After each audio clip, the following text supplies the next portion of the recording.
From the ashes you have broken every curse. Blessed Redeemer, you have set this captive free. Lord, I can't help but sing. Faithful you are. Faithful forever you will be. Faithful you are. All your promises are yes and amen. All your promises are yes and amen. I will rest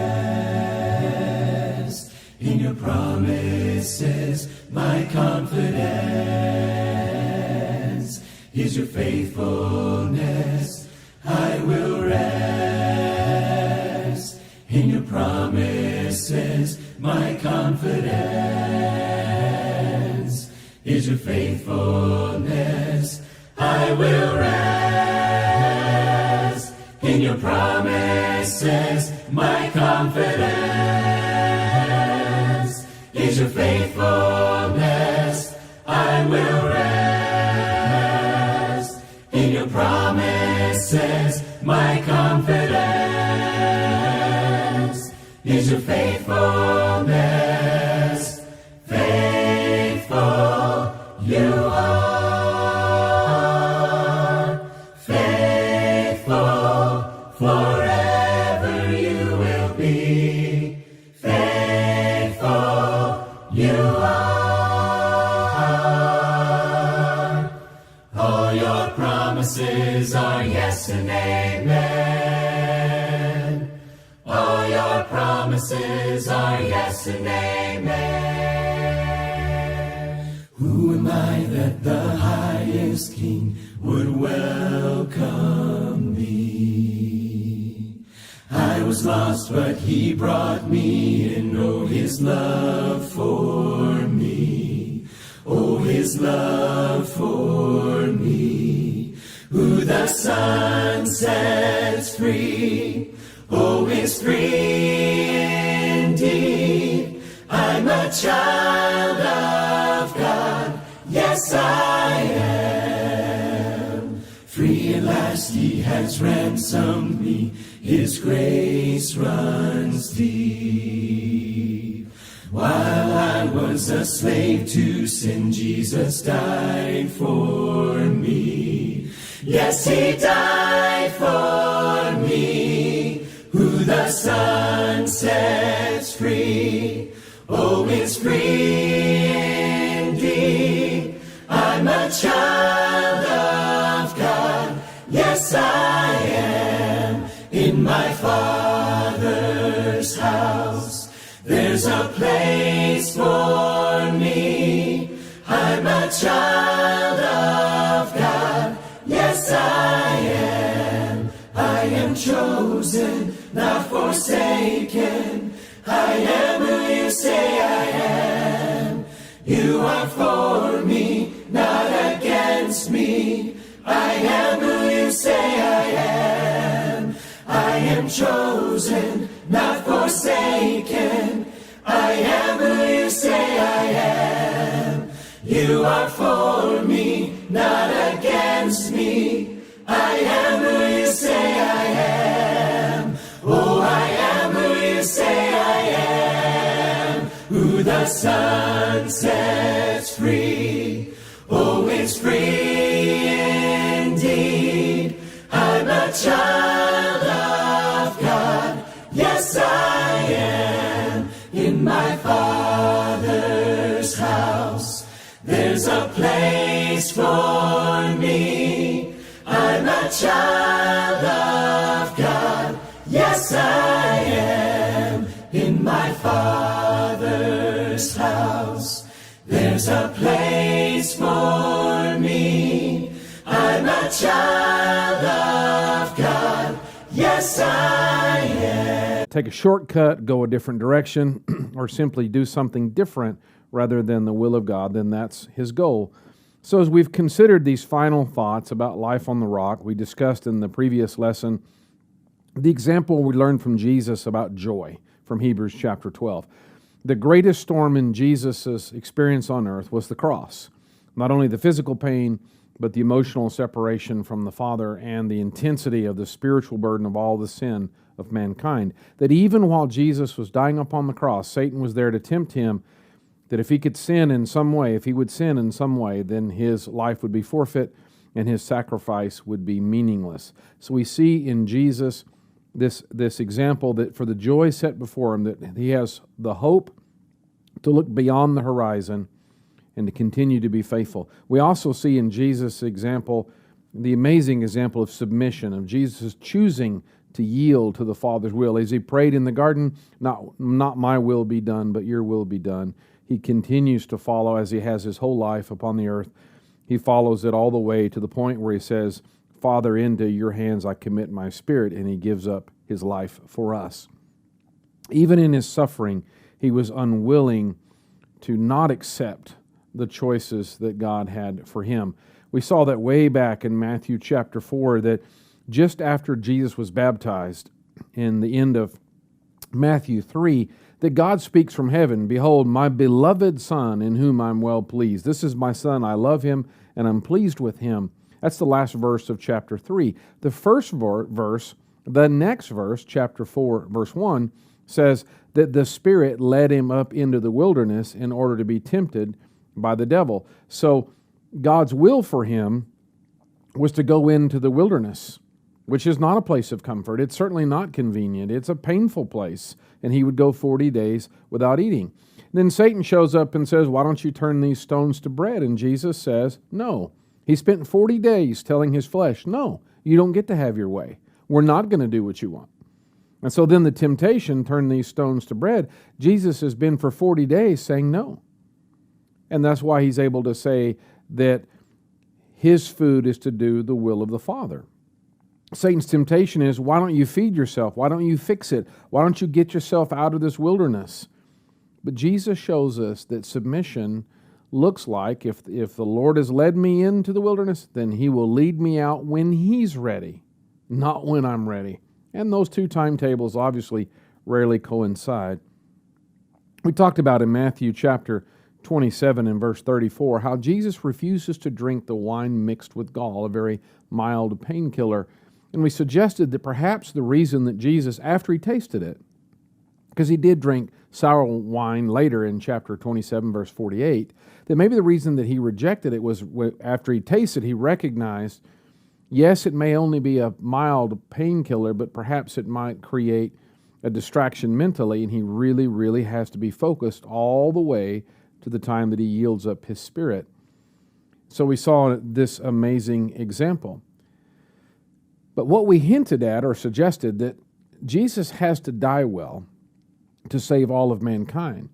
But there's another amazing thing that happens on the cross because of the clarity in Jesus' mind, because he refuses to take a shortcut, even though it means enduring all of that pain. And we find it in Luke chapter 23, and it is the example and the power of salvation. That life on the rock is about joy, it's about submission, but it's about salvation. So in Matthew chapter 27, Matthew tells us that Jesus was crucified with two criminals, one on the right and one on the left. And Matthew says that they were both insulting him along with the Pharisees, or we might say that the Pharisees were insulting Jesus and the criminals joined along with that as well. Luke says something odd, something unusual. In Luke chapter 23, verse 39, we read, one of the criminals who were hanged there was hurling abuse at him, saying, "Are you not the Christ? Save yourself and us." And the Pharisees had been saying that if you're the Christ, come down from the cross, save yourself. So there's one of those criminals echoes that same challenge, but it's mockery. It's in that tone. Verse 40, but the other answered and rebuking him said, "Do you not even fear God, since you are under the same sentence of condemnation? And we indeed are suffering justly, for we are receiving what we deserve for our deeds, but this man has done nothing wrong." Now wait a minute.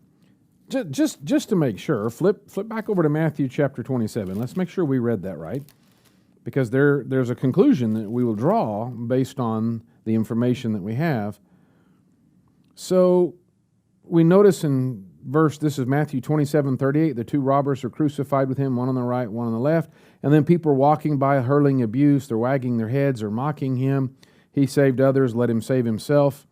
Verse 44, the robbers who had been crucified with him were also insulting him with the same words. Robbers, there's only two, one on the right, one on the left.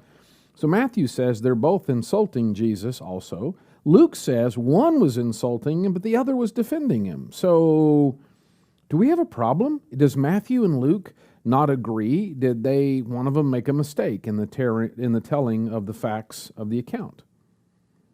No. In fact, what Luke is saying, Luke is showing us something beautiful at the cross. Matthew's correct, both robbers were insulting Jesus.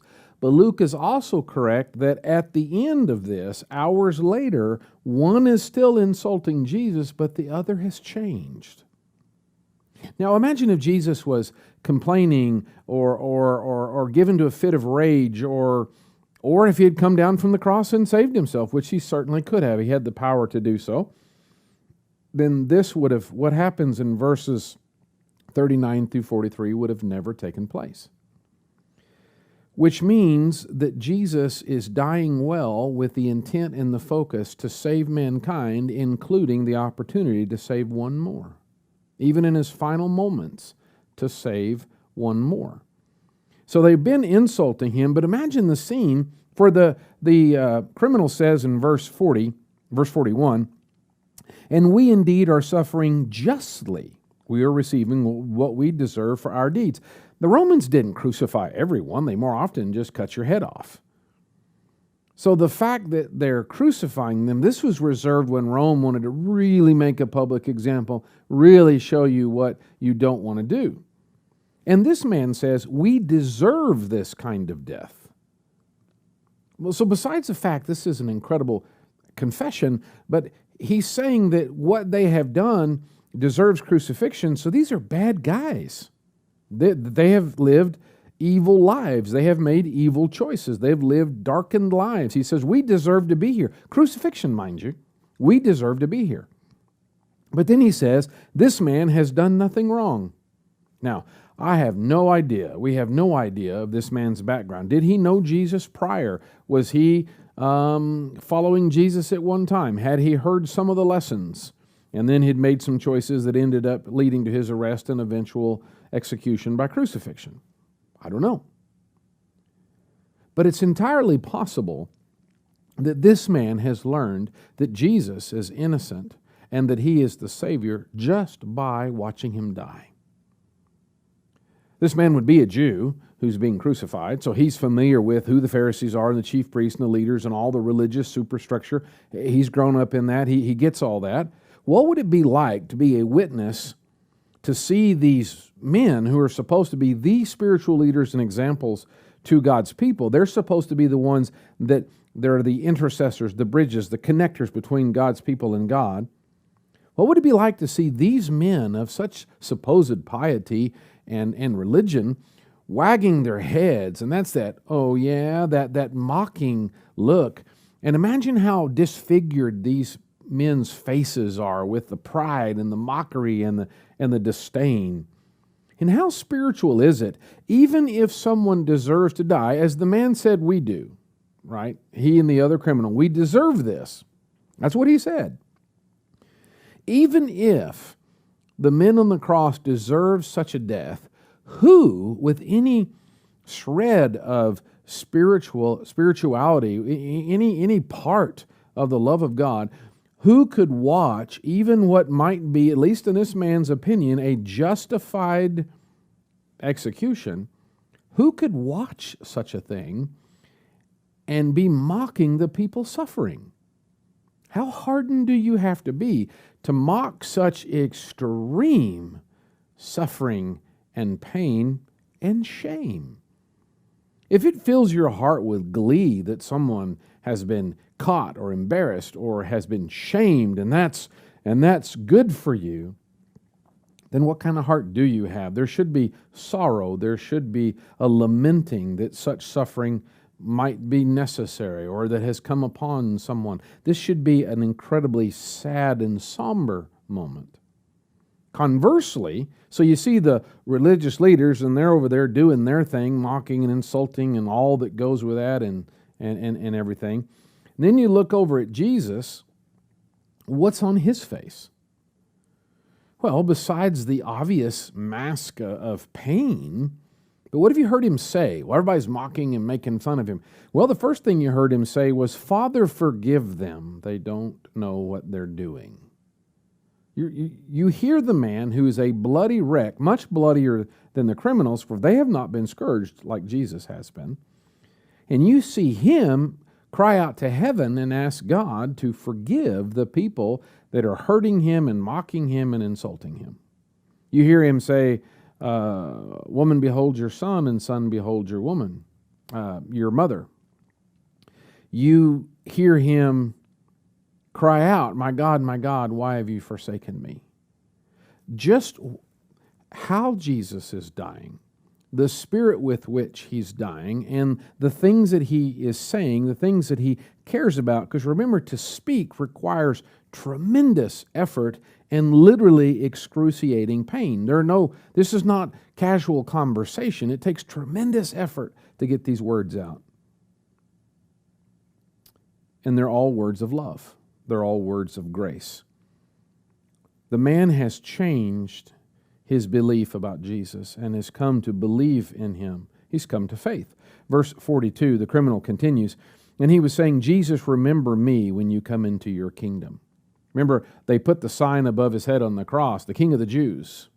And that was a point of discussion, and that's certainly the sign above his head in verse 38 of Luke 23. The way Jesus is dying has convinced another soul that he is the King of the Jews and is our eternal hope. This criminal has nothing to offer. He can't say, if you save me, I'll be a missionary to the Congo. If you save me, I'll give you so much money, or I'll serve you for so many years.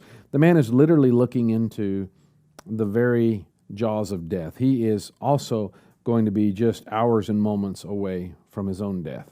He has nothing to offer, only that he believes that Jesus is the King. And all he asks for is, would you remember me? Just remember me. That's not much of a request. It certainly is not a demand. And his expectations are very, very simple. Just don't forget me. Verse 43. And Jesus said to him, "Truly I say to you today." His today right now is terrible and dark. And yet Jesus changes his today, and he certainly changes his tomorrow. "Truly I say to you, today you shall be with me in paradise." All he asked for is, don't forget me, remember me. And Jesus says, your tomorrow is different because today it changes. The very day they're going to die, rather than, the man said he deserved crucifixion. And if that's the case, then he certainly deserves eternal damnation, right? And so talk about your future being changed dramatically and wonderfully. But Jesus says, you'll be with me in paradise. It's an interesting word, the word paradise. It's actually a Persian word, and it's the kind of word that's kind of jarring. You recognize it's not in the original, it's not from the current spoken language. Of course, Jesus is likely speaking in Hebrew, and it's being recorded for us here in Greek. But he says a word that's not a local word. It's sort of like in English, we can say words that you recognize have been borrowed from another language. You can say, hey, you want to go get some tacos? Taco is not an original English word, or we're going to go get a burrito. Or the strangest one I remember seeing for a long time, I spent a lot of years wondering, why would people want to eat hours devours? I don't get that. Does that mean you eat like every hour? But when you see the word in print, it's hors d'oeuvres. Now, how you get hors d'oeuvres out of hours devours or whores devours, I don't know how you get that. So your brain automatically goes, that's not English. Those words aren't from around here. Of course not. They're not. They're borrowed from the French language. So when Jesus says paradise, it's a word that sticks out because it's not a native Hebrew word. It's a Persian word. Now remember, the man said, remember me when you come into your kingdom, and it's a word that refers not to the kingdom, not even to the capital city of the kingdom, and not even to the palace of the capital, and not even to the king's own private quarters in the palace, but rather it's a word that means the inner garden of the king. Often in Persia, the kings had a special place behind a wall, a walled-in garden, and it might have fountains and special plants. Maybe it had even fruit in it, but it was a place for the king to be at peace, his private, personal place. You might even argue it's the king's favorite place. Now, the criminal said, would you remember me in your kingdom? And Jesus says, today you're going to be with me in my favorite place. Kind of reminds me in John 14 when he says, I'm going to prepare a place for you because in my Father's house are many rooms. He's going to prepare a place. He is preparing a place for this criminal even at this very moment. It's even more amazing that Jesus won't drink the wine mixed with gall because he's going to die well, and he's going to be focused, and he is not going to give in to the flesh even to the last literal moment. But not only that, he's still thinking about others. He's still noticing others. He's already asked for forgiveness for all those who are hurting him. He's noticed his mother and made sure that she's taken care of.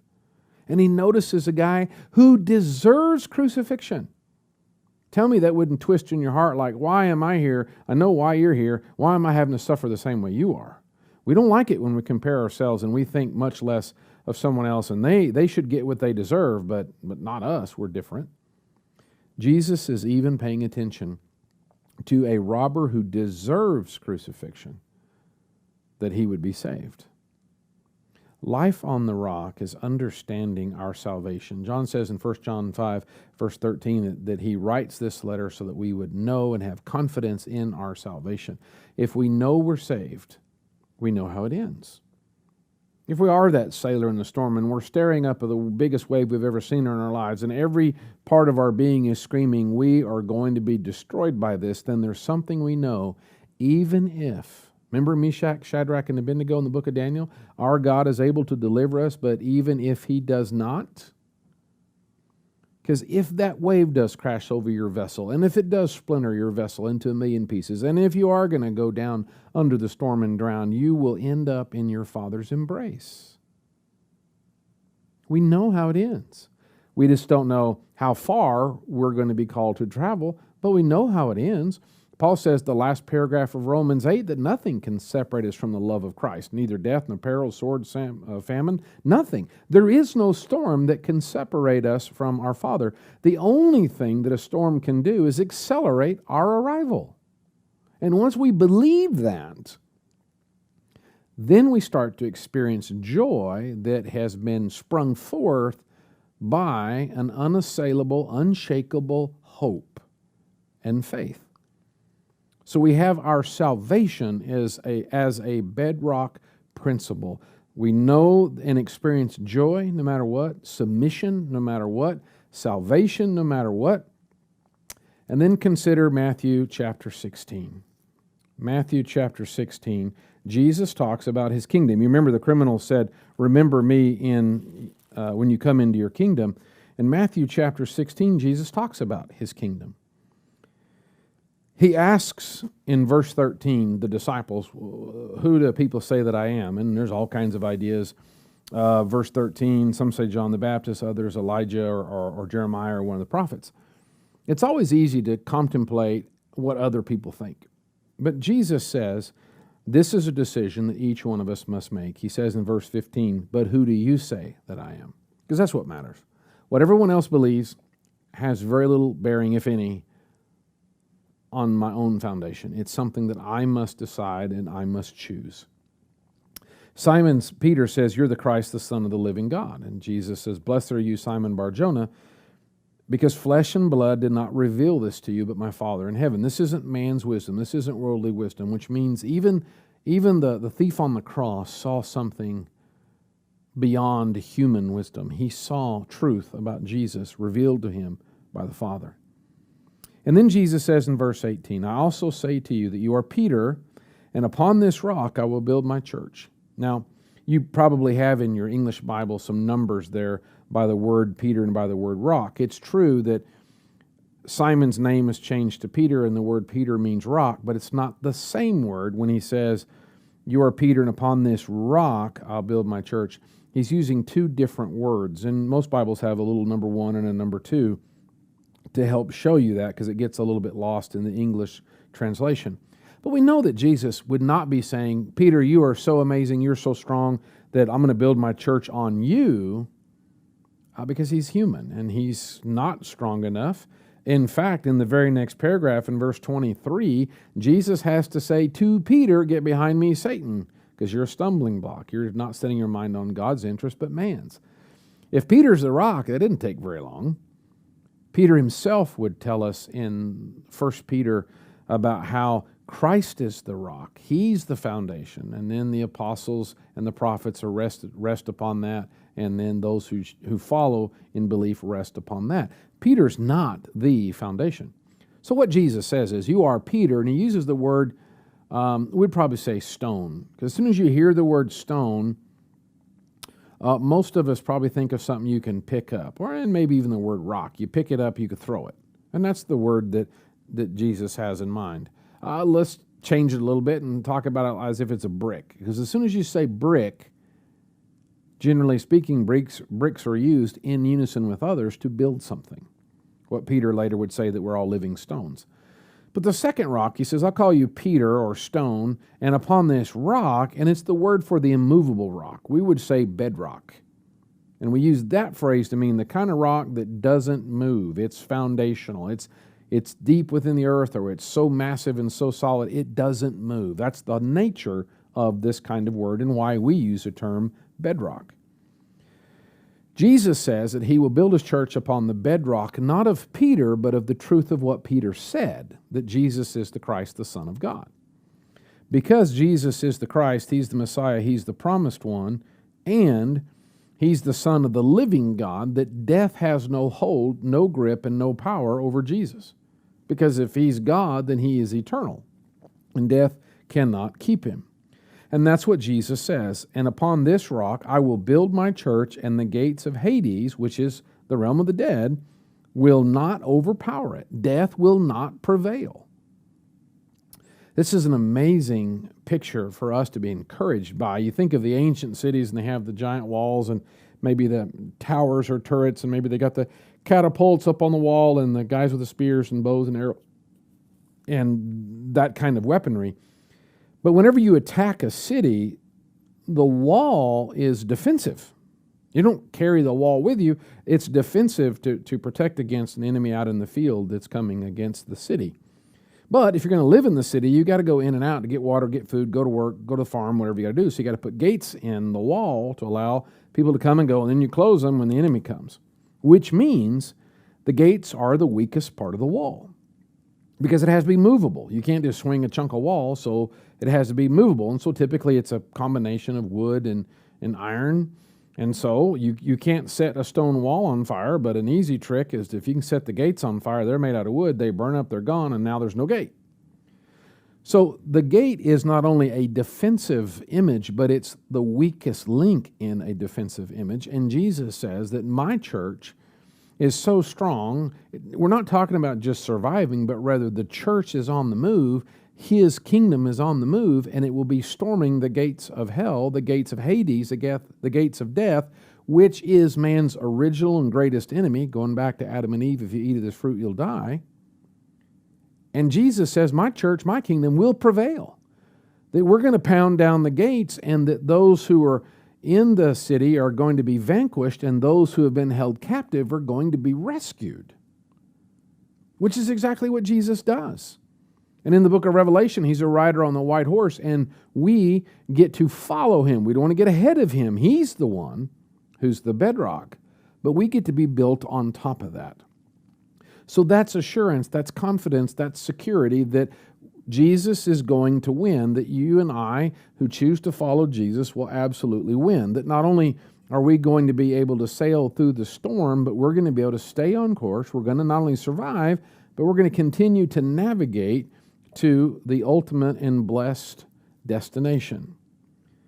So how important is it to be grounded on the rock, to build our life on the rock? Well, let's look at an example of the importance and the difference when we're involved in a storm if we're actually built on the rock. We'll look for just a few minutes at the most boring job in the world, choosing to be. Doesn't that look like a relaxing day at work? And even the commute looks like it might be manageable.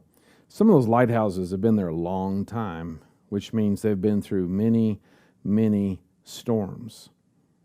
If you're going to live in a place like that, and if you're going to survive in a place like that, then you're going to want to be founded on the rock. Turn, if you would, to Matthew chapter 7. Matthew chapter 7. Because as we reflect on times in our life when storms come, the question simply comes up, were we ready? And are we ready? We don't know when the storms are going to come. Some might be predictable, most are not. We certainly don't know the intensity of the storm nor the duration of the storm. We don't know the effects and how hard it might be. So Jesus says in Matthew 7, verse 24, "Therefore, everyone who hears these words of mine and acts on them may be compared to a wise man who built his house on the rock. The rain fell and the floods came, and the winds blew and slammed against that house, and yet it did not fall, for it had been founded on the rock. Everyone who hears these words of mine and doesn't act on them will be like a foolish man who built his house on the sand.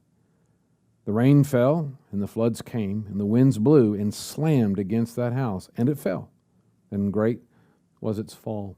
Imagine, no matter how nice the lighthouse might have been if they had just built it on a sandy beach, what happens when one of those waves slam into it?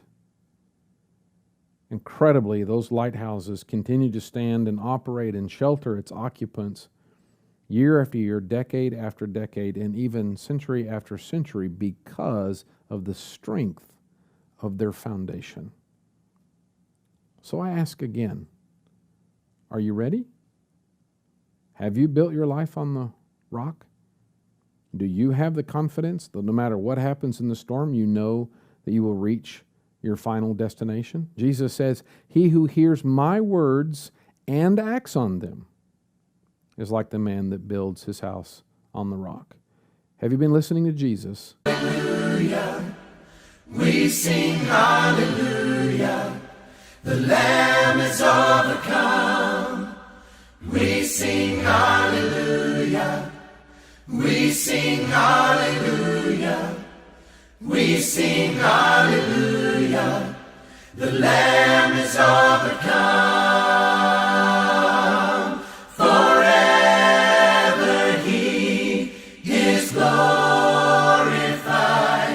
Forever He is lifted high.